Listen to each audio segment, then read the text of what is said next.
Halo, salam jumpa kembali di channel with LK. Terima kasih banyak pada Anda semua yang telah hadir di channel ini. Semoga Anda semua selalu berbahagia dan selalu ada dalam berkah kesehatan, juga lindungan dari Tuhan Yang Maha Kuasa. Amin. PDIP memecat 27 kader termasuk Pak Jokowi dan keluarganya. Namun, di sisi lain, banyak partai yang menginginkan Pak Jokowi masuk untuk menjadi bagian dari partai mereka ya.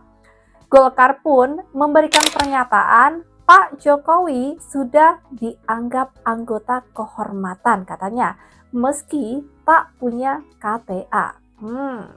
Para pengamat politik pun menilai ini langkah kekuatan Pak Jokowi dan Pak Prabowo untuk kepentingan politik di 2029 akan semakin kuat tentunya. Di sisi lain, Pak Prabowo pun sering mengingatkan dengan sindiran keras. Janganlah saling dendam, saling benci, karena para tokoh pemimpin di Indonesia lebih baik akur dan fokus untuk memajukan Indonesia, katanya. Mari kita simak beberapa pernyataan dari para pengamat politik dan pidato Presiden Prabowo. Ini dia. Statusnya itu dinilai menggantung dan tidak jelas. Berbeda dengan kader-kader PDIP yang lain ya, dinilai membelot langsung dipecatkan, seperti misalnya beberapa waktu yang lalu Budiman Sujatmiko, kemudian ada Effendi Simbolon, dan bahkan Bobi kan juga dipecat. Tapi terkait dengan Jokowi dan Gibran, memang selama ini PDIP kan terkesan tidak memberikan keputusan yang cukup tegas dan diumumkan secara terbuka. Jadi pernyataan Hasto beberapa hari yang lalu yang menegaskan Jokowi dan Gibran tak lagi menjadi bagian dari PDIP ini kan menebalkan satu keyakinan di mana memang sejak lama, khususnya terkait dengan Pilpres 2024, Jokowi dan PDIP hubungan politiknya sudah wassalam dan tidak bisa disambung kembali. Tapi secara prinsip, pernyataan Hasto ini kan sebenarnya mengkonfirmasi secara legal formal, hitam di atas putih, Jokowi sudah tak lagi menjadi bagian dari keluarga besar PDIP, termasuk Gibran Rakabuming Raka.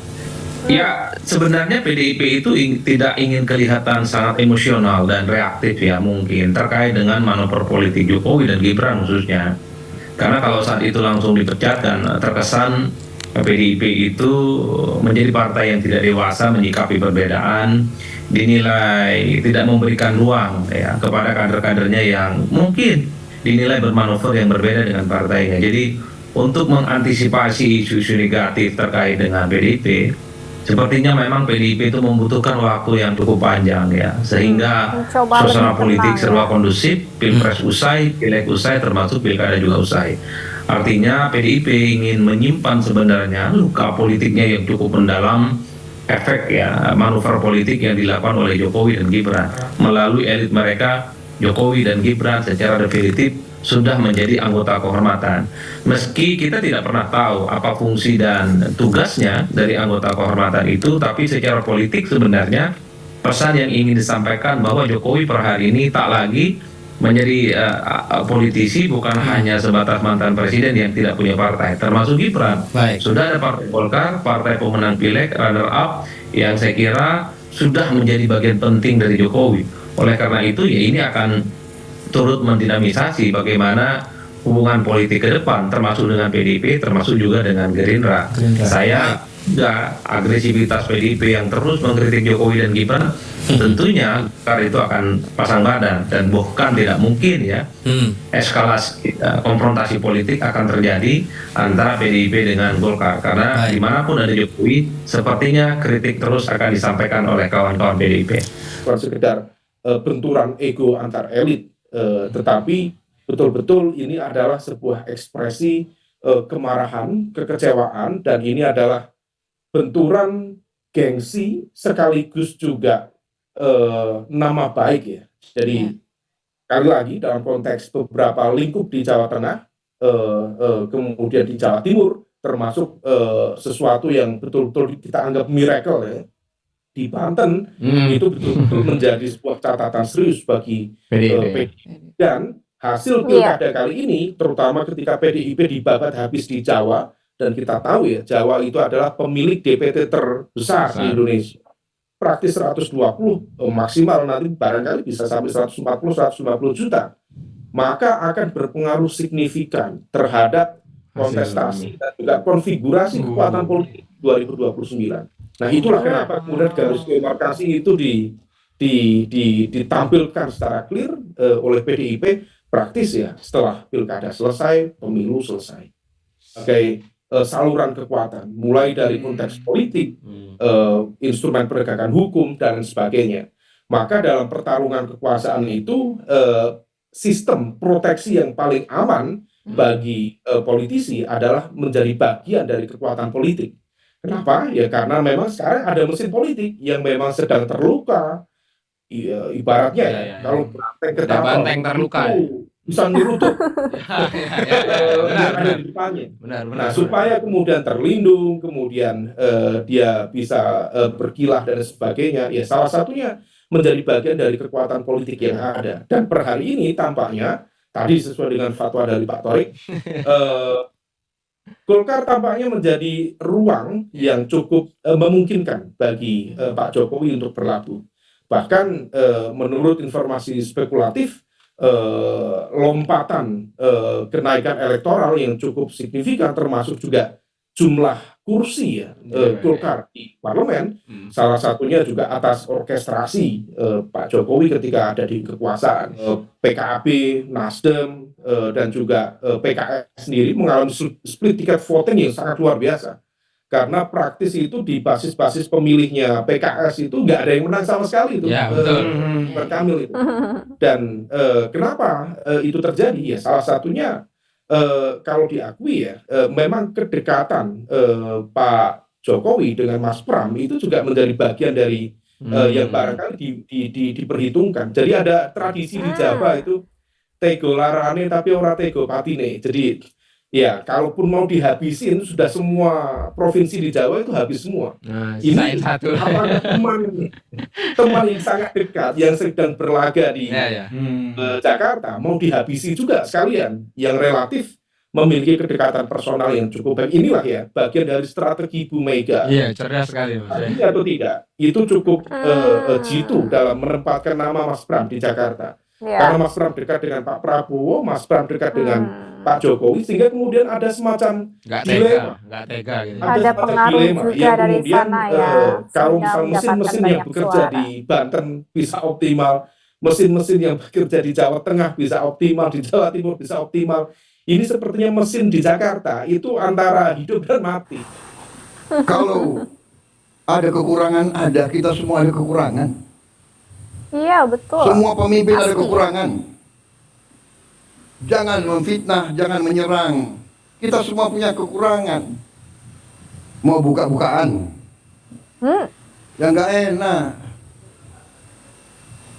Kita diajarkan nenek moyang kita, orang tua kita, mikul dhuwur mendem jero. Orang tua hormati yang baik. Kita sebagai yang muda berani juga ngoreksi.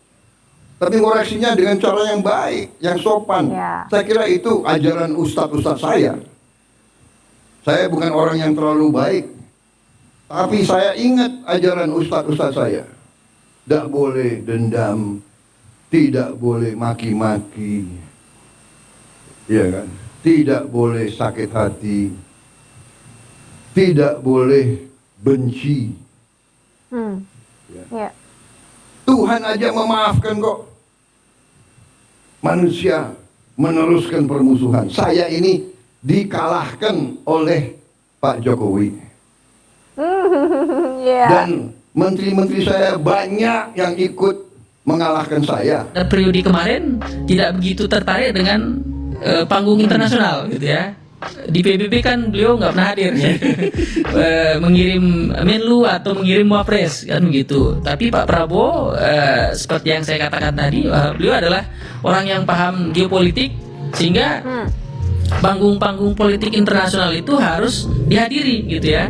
Karena itu cara kita untuk mengirim pesan bahwa Indonesia posisinya apa, dan kalau negara lain ingin bekerja sama, apa poin-poin yang harus dilakukan kan begitu. Iya. Nah sehingga saya melihat bahwa hari ini begitu Pak Prabowo ingin menggunakan pengaruhnya begitu untuk sebesar-besarnya kepentingan nasional gitu ya.